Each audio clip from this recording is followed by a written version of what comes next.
அம்மாவின் ஆட்சியை திரும்பி கொண்டு வரதுக்காக நாங்க இந்த முடிவு எடுத்திருக்கோம். ஆமா, அம்மாவை தயார் பண்ணிட்டாங்க. அம்மா பிடிச்சிட்டாங்க. லீமா ரோஸ் தான் இப்ப அம்மா. யார் சார்? ஆதவுடைய மாமியார் தான் 87 மாவட்ட செயலாளர்களுக்கு ஆளுக்கு 1 கோடி ரூபாய் கொடுத்தாச்சு. கொடுத்து அங்க இருக்கிற பொது குழு உறுப்பினர் இருக்காங்கல்ல, அவ்வளவு பேர் ஒன்றிய நகரத்தில் இப்ப கைது பண்ணிட்டு இருக்காங்க. எதுக்காக?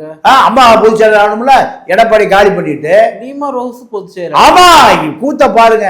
சிவி சண்முகம் ஓபிஎஸ் தர்ம யுத்தம் பண்ணும்போது பாத்தீங்கன்னா நேரடியா வந்து அப்ப சின்னம்மா என்று அழைக்கப்பட்ட சசிகலாவோடு எங்க அம்மா தான் சின்னம்மா அப்படின்னு சொல்லிட்டு பேட்டி கொடுத்த ஒரு நபரு இங்க வரும்பொழுது வந்து ஓபிஎஸ்ஸா எடப்பாடியார் வரும்பொழுது பார்த்தீங்கன்னா எடப்பாடிக்காக நின்ற ஒரு நபரு இன்னைக்கு எடப்பாடி வர்சஸ் வேலுமணின்றப்ப வேலுமணியோடு நிக்கிறாரா?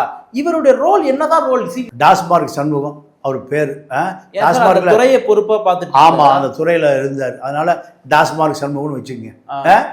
இந்த நபர் பன்னீர்செல்வன் ஒரு மாவட்ட செயலாளருக்கு பொட்டி தூக்கிட்டு தெரிஞ்சவர். இப்ப இவரு வன்னியர் தலைவர்னு தன்னை சொல்லிக்கிறார். அந்த வன்னியர் பகுதியில பூரா அபரிமிதமா விஜய் ஜெயிச்சிருக்காரு. இவர் நான் தாயா வன்னியர், நானும் ரவுடி இந்த வடிவேல் சொல்ற மாதிரி ஓட்டிட்டு இருக்காரு. இவருக்கு பின்னாடி எந்த வன்னியரும் இல்லை.